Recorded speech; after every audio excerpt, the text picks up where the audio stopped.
Hi, I'm Roberta Lombardi, creator of The Elegant Occasion. My memories of childhood dinners with family gathered around the table, coupled with my years of event planning experience, really inspired my love of entertaining. Organization is key to hosting any successful event. Entertaining should be fun, not stressful. I'm so excited to share this new series with you. I'm going to give you all the information you need to entertain in your home with ease and style. I don't want you to think of this as another cooking show. I want you to think of it as a course in entertaining. Over the next several weeks, we'll make some wonderful dishes, and the complexity of the meals will increase as the weeks progress. But even more important, I'm going to share with you my tried and true organizational tips taken from my years as an event planner, and I apply them in my home each and every day when I entertain. After viewing each program, you'll have the opportunity to not only download the recipes, you'll be able to download the preparation notes, the planning timelines, suggested wine pairings, even the information on what table linens I've used, what china I've used, and all the details on how to create the centerpieces and different decorative touches that I demonstrated on each program. In other words, you'll have everything you need to successfully entertain in your home with ease and style. Hi, I'm Roberta. Welcome to my home. I am so glad to be back with you and so excited about this new series designed specifically to give you the tools and information you need to entertain with ease and style right in your own home. Each week when we meet, we'll make a complete meal, starting with an appetizer and ending with dessert. And we'll make each dish in the natural progression that we would eat the meal. And then after the show, stay right on the website, log in, and you can download the menus, the recipes, the planning timelines, the preparation notes, wine pairings, and even these wonderful tips that I'm going to give you on setting the decor and setting your table. So relax, sit back, and join me while we cook a fabulous meal. I'm really excited today because my friend's daughter just recently became engaged. She's planning her wedding for next spring. So I thought a great, fun, lighthearted summer luncheon is perfect for the celebration. We're going to start with a panzanella salad. Panzanella salad really means a bread salad. So it's very hearty, yet we lighten it up with a lot of vegetables. It's perfect to start our meal. So, simple, just have a beautiful loaf of a rustic ciabatta bread. You can use any type of bread you like. I prefer ciabatta for this. And I've already started cutting it up into cubes. This dish is extremely easy to make, great to entertain with because you can get most of the work done in advance. And really what I'm doing right now is the hardest part of the meal. So the bread is cut. Now I've got a baking sheet lined with parchment paper. I love this because it's easy to clean up. You want to put the bread on the parchment paper in a single layer so that they brown up evenly. Just a little drizzle of olive oil. You don't need to put too much, just so that the bread absorbs the flavor of that olive oil once it all cooks. It's so delicious. So they're all back to a beautiful even layer. And now I'm just going to pop them under the broiler. And here's a really important note. It only takes a moment for these croutons to go from a beautiful golden to burnt. So really stay on top of it and keep your eye on these. They only take a few moments. Okay, pop them in the oven.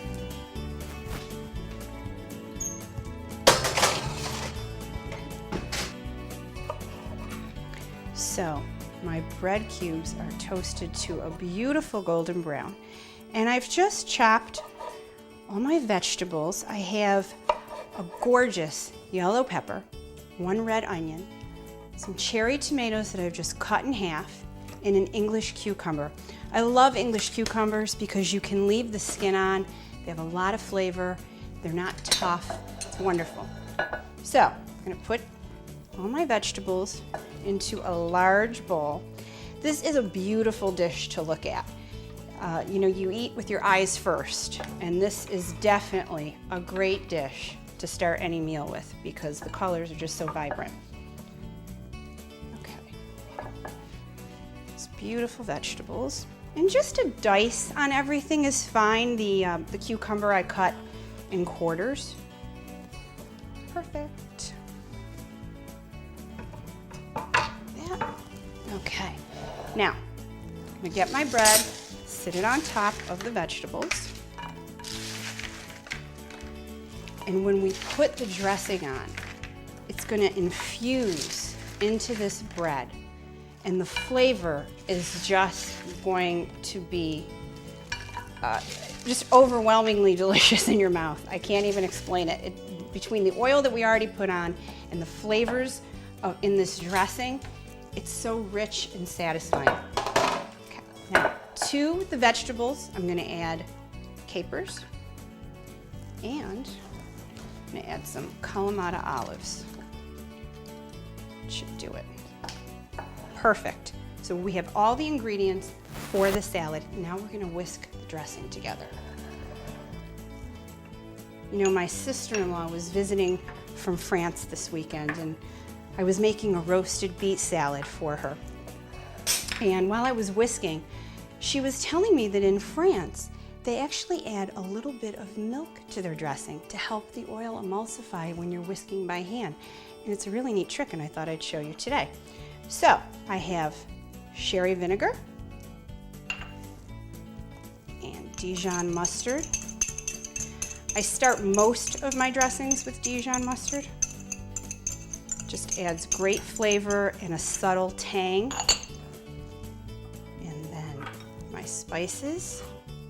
I have oregano, garlic salt, and pepper. And most of you know who have followed me before, I use garlic salt the way most people use regular salt. It's just something I grew up with. That's the way my mother cooked. That's the way I cook. Okay. Just gonna give it a little whisk here.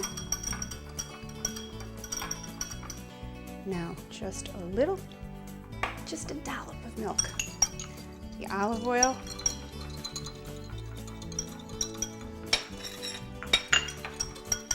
And there I have it.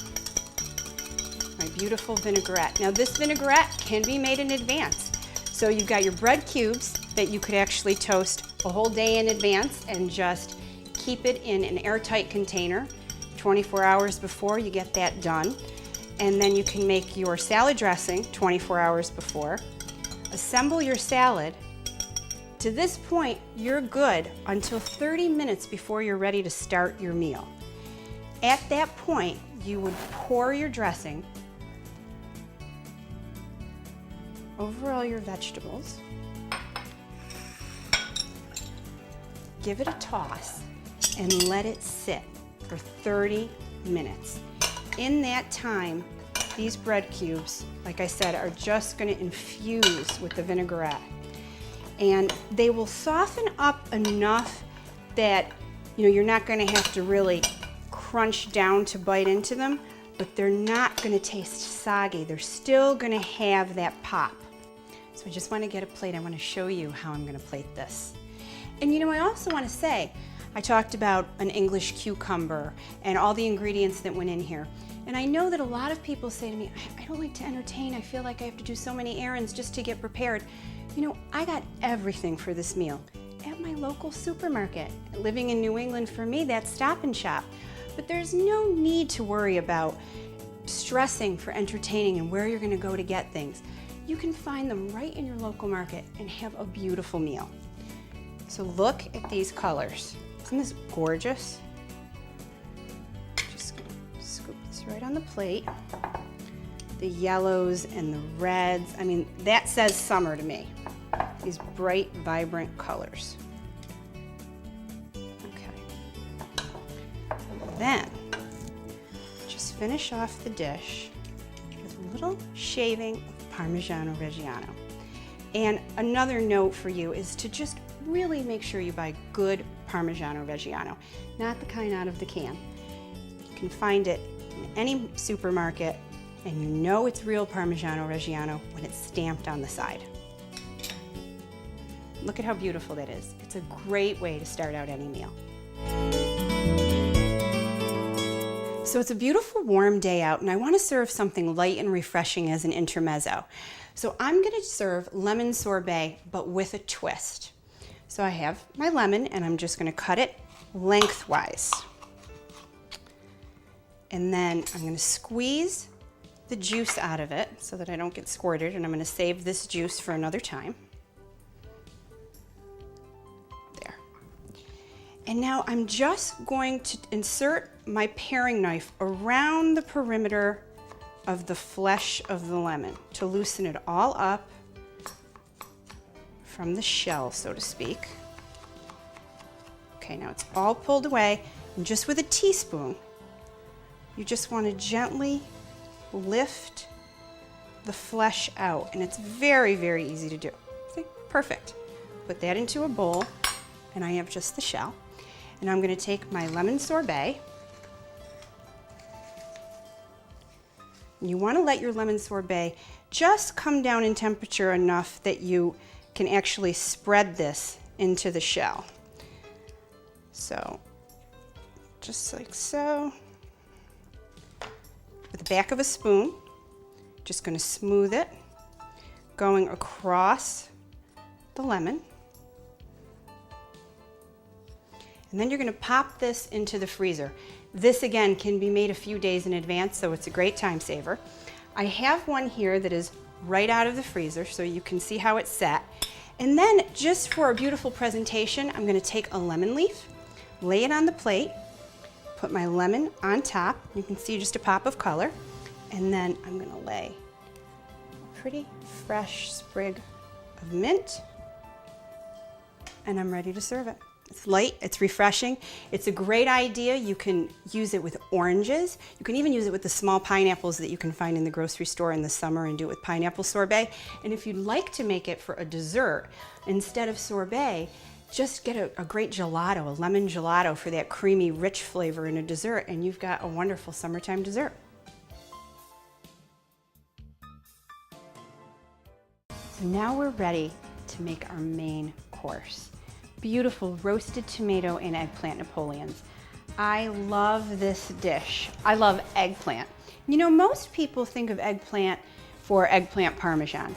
And while, of course, that's a great dish, I cook with eggplant all year long. They're very readily available in the stores.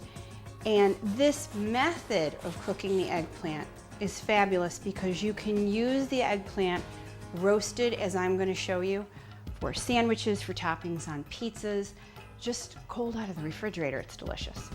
So we have our eggplant, and I'm slicing it into rounds of 1/2 inch in thickness. And I'm going to just lay them again on a parchment-lined baking sheet in a single layer because you want them to brown nicely on each side. I'm going to drizzle the olive oil. And remember that eggplant soaks up whatever you put on it because it's very spongy.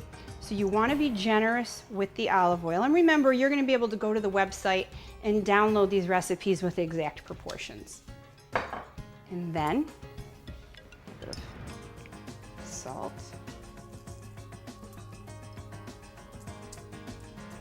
And some pepper.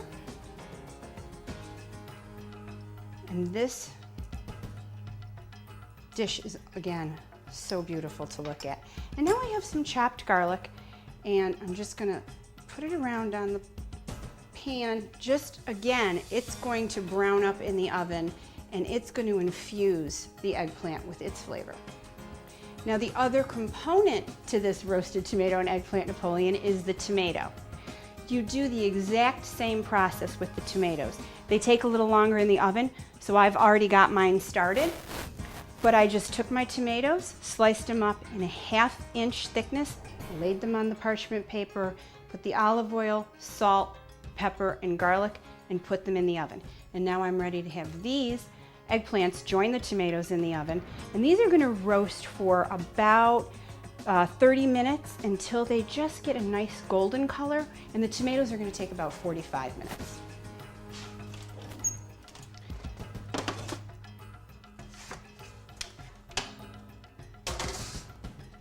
Switch those up.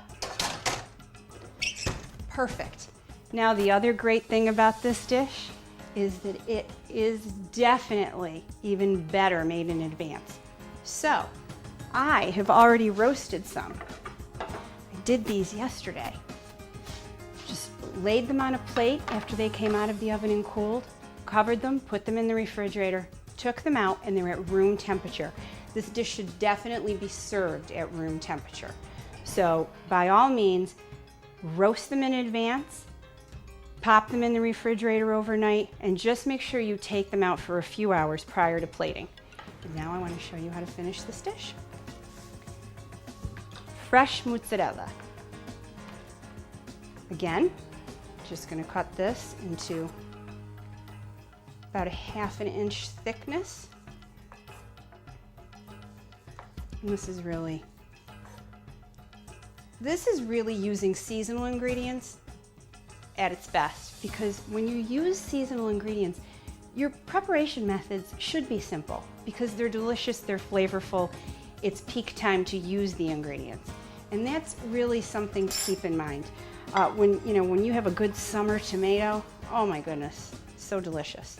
So we're going to start the plating process by just taking a piece of the eggplant, laying it down in the center of the plate. Take a piece of the tomato. Now they're a little bit fragile from the roasting process, and you can see what I mean by the golden color, that it kind of comes on the edges from the juices of the tomato and the salt. When you roast them in the oven, it comes together and it caramelizes. Like that.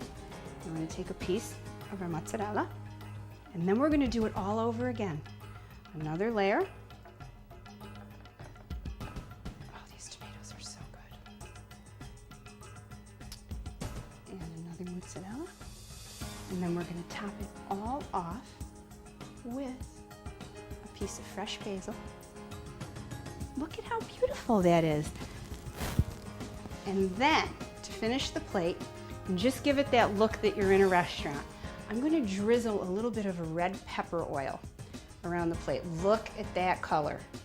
A gorgeous way to finish the dish. And you can access the recipe for this red pepper puree right from the website. A beautiful, beautiful entree.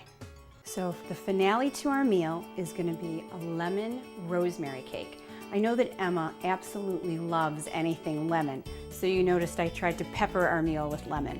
And this cake is the perfect ending to a luncheon because it's very light. One of the reasons it's light is because the cake starts out with cake flour versus regular all-purpose flour. So I have my cake flour in a bowl, and I'm just going to add my baking powder to it. Give it a quick stir to incorporate it for when I'm ready to add my dry ingredients to my wet ingredients. Set that aside. Now I've got my eggs. And I have sugar. I'm going to give this a quick whisk. Now, one of the reasons I like cake flour for this cake is because it has less gluten than all-purpose flour. So the gluten factor in any flour is going to determine the texture of the crumb of the cake. So the less gluten, the lighter, the more tender the crumb. And that's why it's perfect for this cake.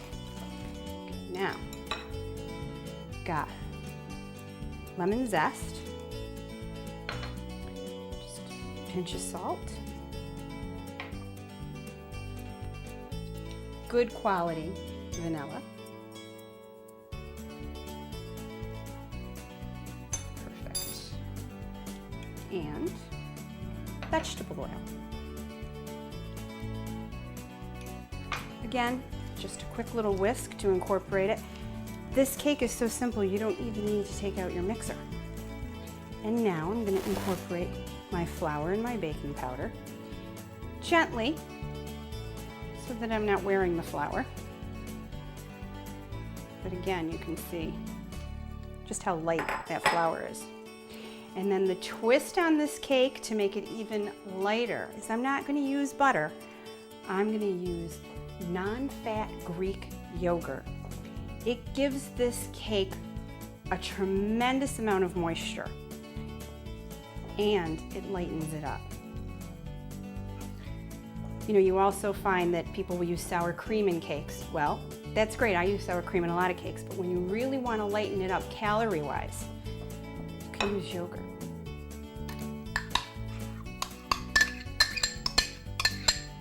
Creamy. Perfect. And then my fresh rosemary. A lot of people don't think to bake with herbs. And you know, with citrus, there's nothing better than citrus and herb together. You could change this cake, instead of making it lemon, you could use orange zest. Orange would work really well with this. You could change the herb out from rosemary and make it basil. You know, change it up, make it your own, feel free. See how easy that was to do? All our ingredients are in the bowl. We're done. All that's left is to put it into a loaf pan that's been greased. It's all prepared. And then this cake is going to bake at 325 degrees. Now, for those of you that have been following my shows before, you know that 325 degrees is the temperature my grandmother always told me was the key to a very, very moist, delicious, tender cake. So I never rush it. It takes a little bit longer, but the results are always perfection. 325 degrees for about 50 minutes. Now, I have one that I made ahead of time. So when the cake comes out, you want to let it rest in the pan for about 10 minutes, and then you want to invert it onto a rack, and under the rack place a baking sheet, because the next layer that we're going to infuse this with is a lemon simple syrup. And simple syrup is just equal parts of lemon juice and sugar that you cook in a saucepan on the stove until the sugar dissolves and it becomes clear. So while the cake is still warm, remember, you took it out of the pan 10 minutes after it came out of the oven. You just want to drizzle the simple syrup over the top of the cake. And it's going to seep down into the cake. When you cut into it, it's going to be so moist. And you're going to let that sit until your cake has totally cooled. To this point, again, you can make this cake a day in advance, wrap it up, put it in an airtight container, store it in the refrigerator. When you're ready to serve, here's our finished product. Here's our beautiful cake. And I just like to garnish with what the ingredients that you're using, so guests know. So besides the rosemary that's infused throughout the cake, I've garnished it with a sprig of rosemary, a simple strawberry, and now you don't need a frosting on this cake. Just a beautiful little sprinkle of powdered sugar. It's the perfect ending to this meal on a beautiful sunny afternoon. We've made a beautiful meal to celebrate Emma's engagement. But you know, there's more to successfully entertaining than just serving great food. You want to carry the theme of the meal through the decor. We know that Emma loves lemons, so I've peppered lemon dishes throughout the meal. We know that her favorite color is lime, so I chose a lime green table linen. And it's bright and it's lighthearted, just like today's meal should be. And then, as far as the centerpiece goes, instead of flowers, I chose to use lemons. And all I did was place lemons in a bowl, stacked them up, went around the perimeter of the bowl with lemon leaves, and put a few sunflowers on top for a pop of color. It's beautiful, it's natural, it's perfect for a luncheon. And finally, those of you who know me know that the elegant occasion started out making gourmet cupcakes. So I love to give my guests something to take with them, a little reminder of the time they spent with me, and it's always homemade. Emma's getting married, I'm thinking cake. So I took the pound cake that we made for dessert and just reserved a little of the batter and made these beautiful little mini cupcakes out of them. Sprinkled with powdered sugar, garnished with some pretty sweet yellow and white flowers and a little sprig of rosemary, tied it with a bow, and I've got an adorable favor. And again, you can find the steps to do this right on the website. I think this table looks beautiful. I've had so much fun cooking and sharing time with you today, and I can't wait to see you again next time. But let me leave you with this thought. Remember that with a little advanced planning, you too can have an elegant occasion. See you soon.